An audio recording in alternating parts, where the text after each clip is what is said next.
Du Bois des Pras, voilà, ça reste une très belle marque. On a quand même une pléthore de modules, pléthore de complications, des composants aussi. Pour des candidats, c'est quand même plutôt positif, parce que dans le sens, c'est qu'on ne s'ennuie pas. On a quand même des mobilités interpostes qui est quand même assez importante. Donc il y a l'immobilité interne. On prend bien compte notamment les aspirations de nos collaborateurs. Ça, bien évidemment, on le notifie bien pour pouvoir les faire évoluer sur d'autres postes. On a aussi donc un défi chez nous, ça va être monter un petit peu plus en puissance au niveau de la formation. On a mis en place ces 2 dernières années une application de e-learning donc, qui est disponible pour l'ensemble de nos collaborateurs. On va développer de plus en plus de contenu propre aux problématiques du Bois des Pras par rapport à des problématiques techniques. Parce que des fois, nous pouvons recruter des personnes qui ne sont pas issues du milieu horloger et qui, donc, le fonctionnement d'un module ou le fonctionnement même d'un mouvement est parfois complexe à comprendre. Donc, voilà, nous, c'est des choses auxquelles on va se positionner sur cette année-là pour ensuite le dispenser auprès de nos collaborateurs et au moins qu'ils aient une sensibilité un peu plus aiguë par rapport aux composants qui touchent à longueur de journée.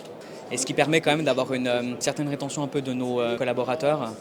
On a quand même une ancienneté moyenne à peu près de 10 ans, donc ce qui est quand même assez important pour une manufacture. Et je pense aussi ce qui joue énormément, c'est qu'on garde un esprit qui est familial, un esprit aussi un petit peu plus sur la fraternité. Et je pense notamment pour nos collaborateurs, ça c'est quelque chose qui est assez important.